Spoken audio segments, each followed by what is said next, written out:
느헤미야 2장 1절부터 6절.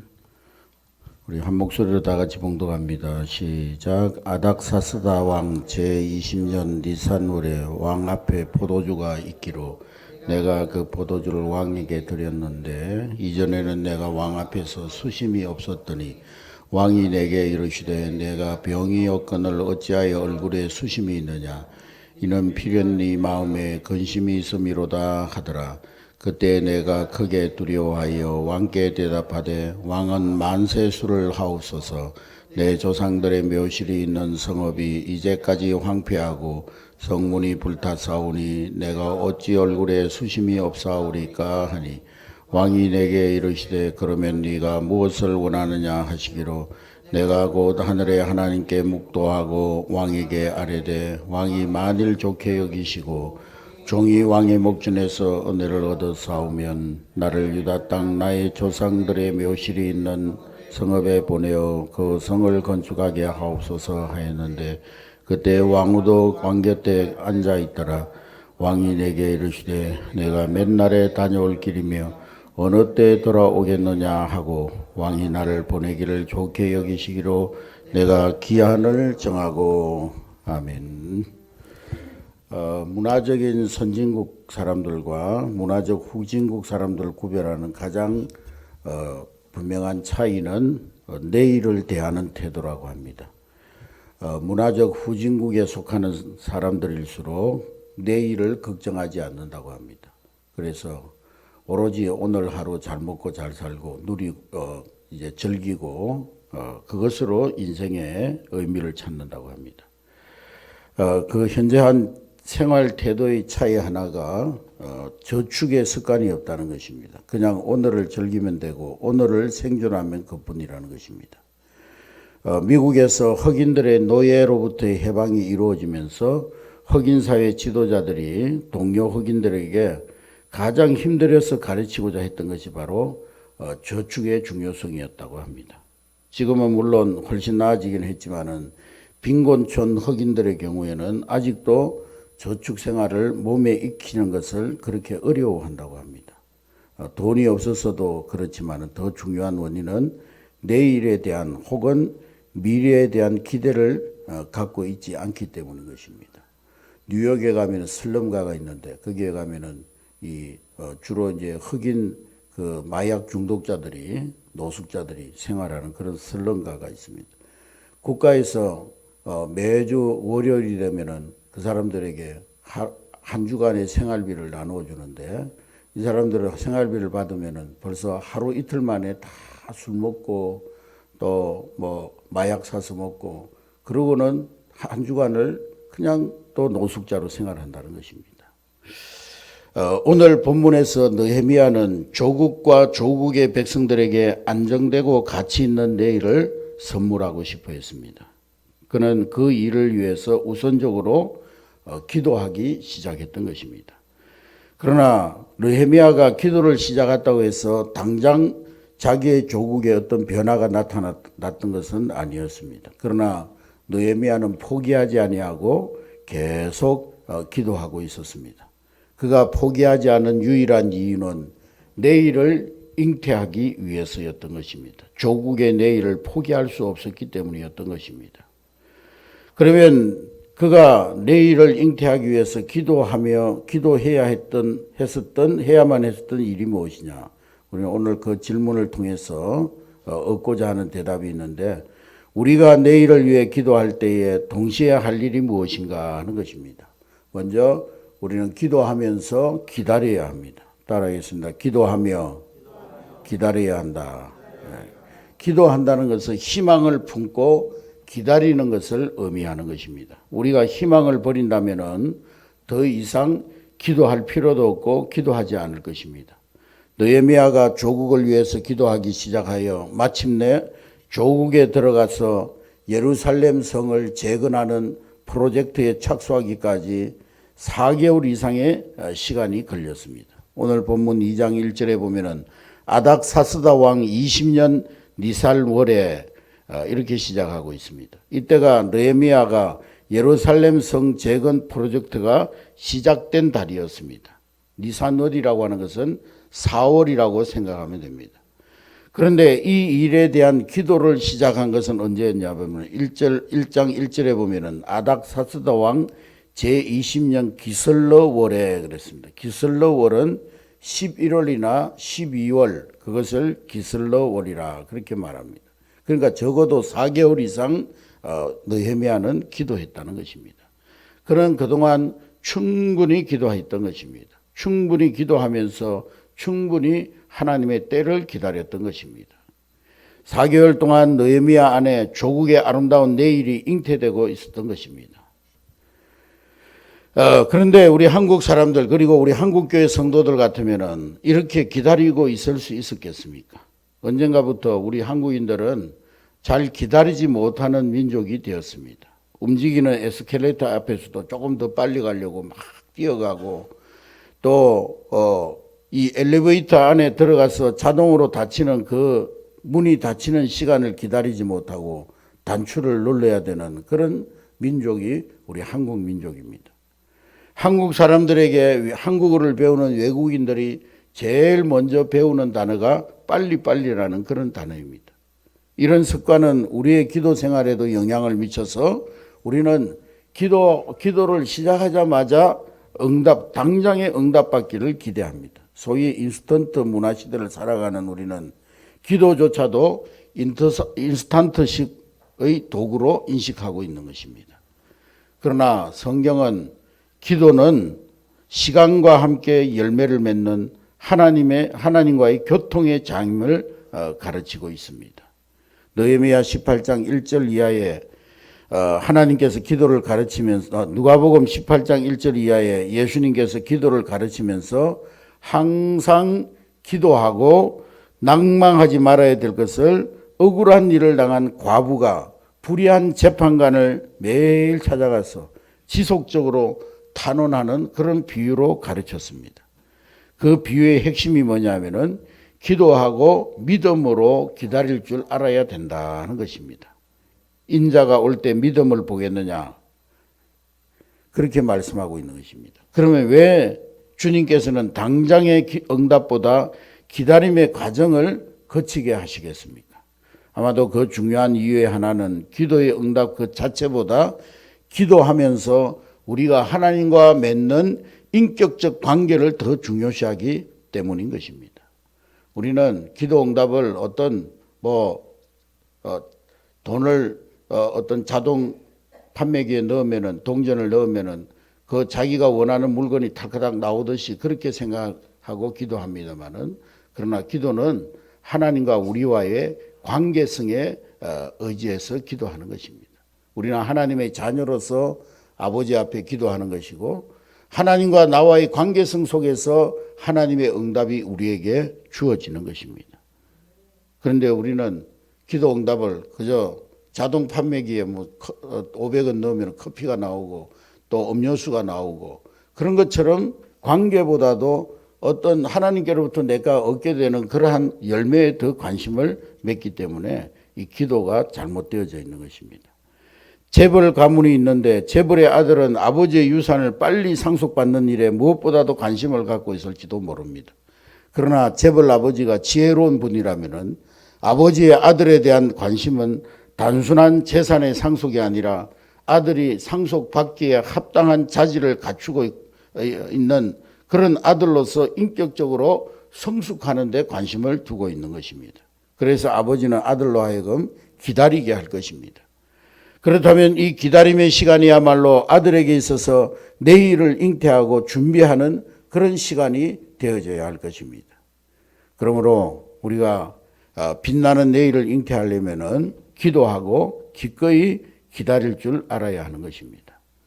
두 번째로 우리는 기도하면서 계획해야 합니다. 한번 따라하겠습니다. 기도하며 계획해야 한다. 네. 느헤미야가 기도하고 기다리면서 또 한 가지 한 일이 있다면 내일을 계획했던 것입니다. 어떻게 할 수 있느냐?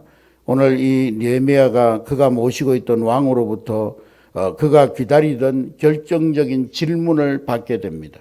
네가 무엇을 원하느냐? 네 마음에 왜 이렇게 네 얼굴에 왜 이렇게 수심이 가득하냐? 네가 원하는 것이 무엇이냐? 무엇이든지 나에게 구하라 그랬습니다. 그때 이 느헤미야는 기다렸다는 듯이 그 마음속에 품고 기도하는 제목을 아닥사스다 왕에게 내놓게 됩니다. 왕이시여, 내 고향 내 조국 이스라엘 땅 예루살렘에 돌아가서 예루살렘 성을 중건하게 하여 주옵소서. 왕이 다시 묻습니다. 시간이 얼마나 걸리게 되겠느냐고.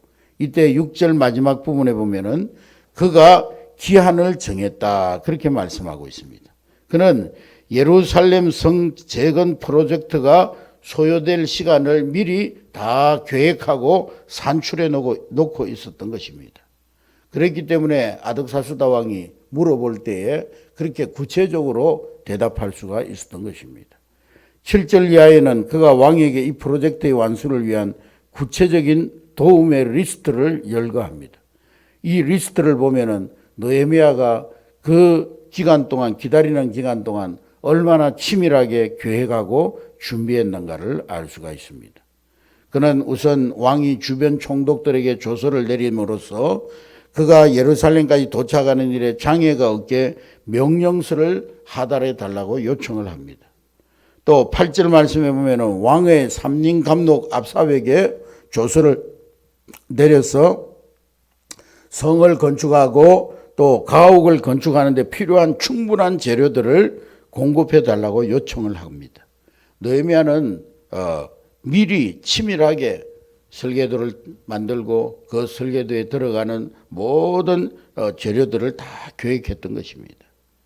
우리는 이러한 계획에 대해서 그리스도인들 가운데 두 가지 상이한 입장이 존재하는 것을 볼 수가 있습니다. 어떤 사람들은 뭐 기도만 하면 됐지 무슨 계획이 필요하냐, 그렇게 생각하는 사람들도 있습니다. 우리는 이런 분들이 굉장히 믿음이 좋은 것 같지만은 우리가 준비하는 과정 속에 하나님이 함께 하시는 하나님이심을 우리는 믿어야 하는 것입니다. 하나님이 우리가 기도하는 가운데도 함께 하시고, 우리가 기도하며 기다리는 가운데도 함께 하시고, 우리가 기도하며 기다리며 계획하는 가운데서도 우리가 준비하는 과정에도 함께 하시는 하나님이신 것입니다. 또 한 종류의 사람들은 최선을 다해서 계획하면 됐지 기도가 무슨 필요가 있느냐, 그렇게 생각하는 사람들이 있습니다. 우리는 이러한 사고를 역시 극단적인 이성주의적이고 인본주의적인 생각이라고 볼 수가 있는 것입니다. 그러나 진정한 믿음의 사람들은 기도하며 계획하는 것입니다. 기도의 비전과 계획이 나타나는 것입니다. 이 땅을 살아가는 모든 사람들은 누구나 어떤 꿈을 안고 살아가는데, 그러나 그 꿈이 실현되느냐 실현되지 못하느냐는 결정적인 요소 가운데 하나가 계획을 갖고 있느냐 갖고 있지 않느냐 하는 것입니다. 그 계획 여부에 따라서 비전과 그 자기가 계획하는 것이 생각하는 것이 비전이 될 수도 있고 계꿈이 될 수도 있는 것입니다. 어느 집에 두 아들이 있는데 두 아들 모두 개를 기르는 것이 꿈이었습니다. 그래서 두 아들 모두가 다 개꿈을 꾸는데, 그런데 하나들은 꿈만 꾸는데 하나들은 개꿈을 꾸면서 개집을 설계하고 그 개집을 짓기 시작합니다. 만일에 여러분이 아버지고 한 아들에게만 개를 사줘야 된다면 어떤 아들에게 개를 사주겠습니까? 개꿈만 꾸고 있는 아들한테 개를 사주겠습니까? 아니면 마음의 소원을 품고 계획하고 또 그 개집을 지으면서 기다리는 그 아들에게 개를 사주겠습니까? 그런데 문제는 우리가 계획하지 못한다는 것이, 많은 분들이 그렇게 이야기합니다. 계획하고 실현하지 못하면 어떻게 하겠느냐 하는 것입니다. 실패에 대한 두려움 때문에 내일을 구체적으로 계획하지 못한다는 것입니다. 그러나 존 맥스웰이라고 하는 사람은 그렇게 말합니다. 실패가 두려워서 아무것도 계획하지 못하는 사람은 실패를 계획하는 것이다 그랬습니다. 한번 따라하겠습니다. 실패가 두려워서 아무것도 계획하지 못하는 사람은 실패를 계획하는 것이다. 여러분, 복된 내일을 잉태하고 싶습니까? 하나님 앞에 엎드려 기도하시기 바랍니다. 기도하는 가운데 하나님 주시는 비전을 받으시기 바랍니다. 그리고 그 하나님 주신 비전에 따라서 내일을 계획하시기 바랍니다. 내일을 계획하고 하나님의 때를 기다리는 여러분 될 수 있기를 주의 이름으로 축복합니다. 학생들도 마찬가지. 좋은 대학을 들어가려면 기도하고 하나님께 지혜를 구하고 하나님 주시는 지혜로 열심히 공부하고 또 내일의 미래를 계획하고 그래야지 그냥 꿈과 비전도 없이 무작정 기도만 하고 하나님이 좋은 내일을 주시겠지. 그런 사람에게는 결코 좋은 내일이 주어지지 아니하는 것입니다. 그리고 마지막으로 기도하며 기회를 찾아야 합니다. 따라하겠습니다. 기도하며 기회를 찾아야 한다. 기회를 찾는다는 것은 무엇을 의미합니까? 우리가 기도하면서 계획한 바를 실행에 옮길 수 있는 결정적인 때를 찾고 그 때를 붙잡아야 한다 하는 것입니다. 기회라고 하는 것은 지나가면 다시 붙잡기 어려운 것이 기회입니다. 드디어 느헤미야에게 기회가 찾아왔습니다. 2절 말씀에 보면은 느헤미야의 얼굴에 수심이 가득한 근심의 표정이 가득한 것을 보고 왕이 무슨 일이 있느냐고 물었습니다. 드디어 기도하고 꿈꾸고 계획했던 것을 이룰 수 있는 기회가 온 것입니다. 그때 느헤미야는 이 기회를 놓치지 않았습니다. 3절 말씀에 느헤미야가 대답하는데 3절 우리 다 같이 읽습니다. 시작. 왕께 대답하되 왕은 만세수를 하옵소서. 내 조상들의 묘실이 있는 성읍이 이제까지 황폐하고 성문이 불타사오니 내가 어찌 얼굴에 수심이 없사오리까 하니. 또 4절에 왕이 다시 묻습니다. 4절 시작. 왕이 내게 그러면 네가 무엇을 원하느냐 하시기로 내가 곧 하늘의 하나님께 묵도하고. 5절 다 같이 읽습니다. 시작. 종이 왕의 목전에서 은혜를 얻어 사오면 나를 유다 땅 나의 조상들의 묘실이 있는 성읍에 보내어 그 성을 건축하게 하옵소서 하였는데, 왕이 네가 원하는 것이 무엇이냐 그렇게 물을 때에 느헤미야는 드디어 그 요청을 내놓습니다. 예루살렘에 가서 내 조상들의 묘실이 있는 성읍에 가서 그 성을 다시 건축하게 하여 주옵소서. 그리고 그는 마침내 기도 응답을 받았습니다. 느헤미야의 허락을 받고 느헤미야의 도움을 받아 예루살렘 성으로 가서 예루살렘 성을 중건하는 그런 계획이 이루어지게 되었던 것입니다. 우리가 기도하고 기다린다는 것은 막연한 기다림이 아니라 기회를 찾는 기다림이 되어져야 하는 것입니다. 사실 느헤미야에는 그 기회를 얻기 위해 기도해 왔습니다. 1장 11절 말씀해 보면은 1장 11절 다 같이 읽습니다.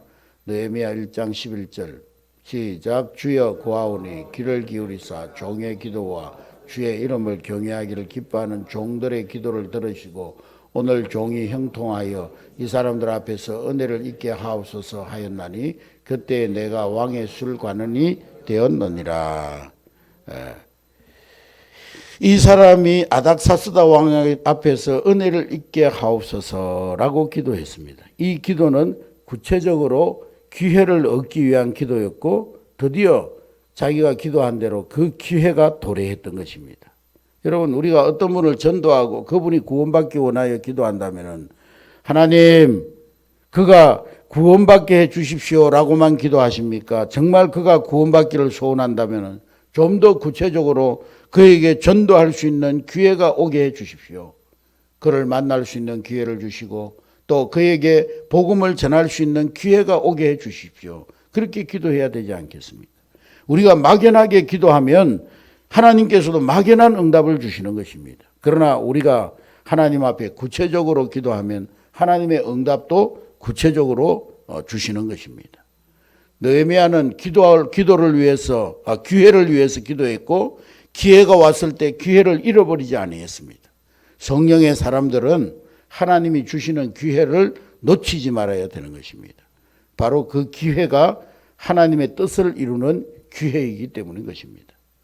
빌리그레암 목사님의 자서전에 보면은 1961년도에 존 F 케네디가 미 합중국 대통령 당선자가 된 후에 취임식 전에 빌리그레암 목사님이 케네디 대통령 당선자의 집에 초청을 받았습니다.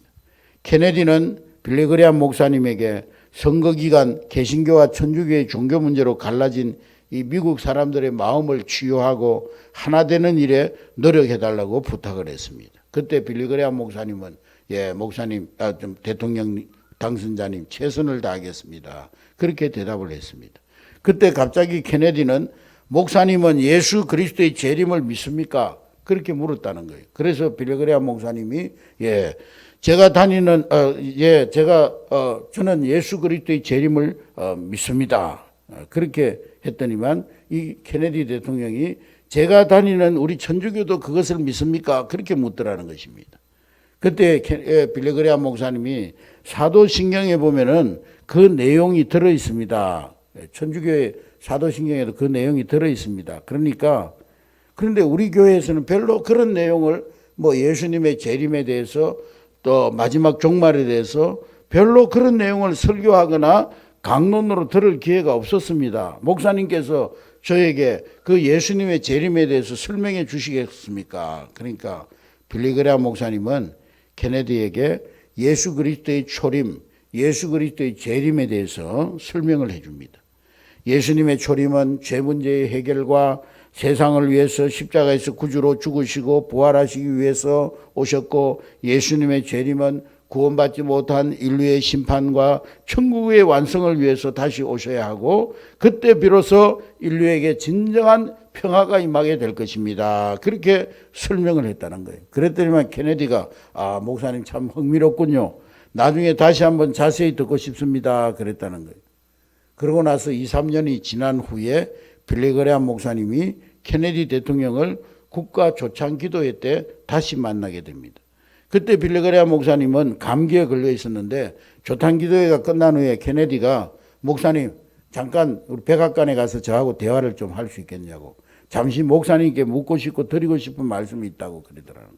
그래서 빌레그레아 목사님이 제가 지금 감기가 걸려 있어서 우리 대통령님께 혹시 감기를 옮겨드리지 않을까 싶어서 나중에 다시 감기가 낫고 나서 다시 제가 백악관을 찾아가겠습니다. 그랬더니만 케네디가 좀 실망하는 눈빛으로 다음 기회라고요? 그러면서 그럼 그렇게 하셔야죠. 목사님이 감기에 걸려가지고 백악관에 못 오신다니까 그렇게 하십시오 하고 헤어졌다는 것입니다. 그러고 나서 그해 11월 22일 날 케네디는 암살자의 총에 의해서 암살당하게 됩니다.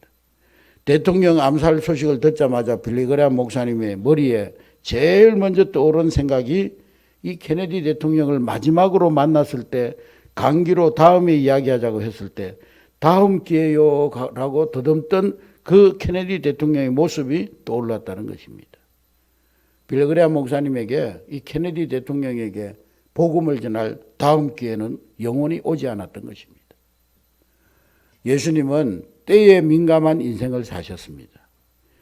예수님은 나서지 않았어야 할 때에는 내 때가 아직 이르지 아니했다 그렇게 말씀하셨고, 또 예수님의 사역의 절정의 시간에는 때가 아직 낮음에 나를 보내신 이의 일을 우리가 하여야 하리라 하시면서 적극적으로 사역하셨습니다. 그러나 소명을 이루시는 십자가의 고난의 시간이 가까이 왔을 때 드디어 예수님은 내 때가 이르러 사오니 그렇게 말씀하시고, 예수님 자신에게 주어진 고난의 잔을 마시며 당신의 때를 붙잡으셨습니다. 그리고 우리의 죄를 대신한 그의 죽음과 부활로 인류를 구원하는 새로운 삶을 살게 되었고, 그분은 모든 민족 가운데 구주와 주님이 되신 것입니다. 그리고 저와 여러분들이 새로운 내일을 바라보게 된 것입니다.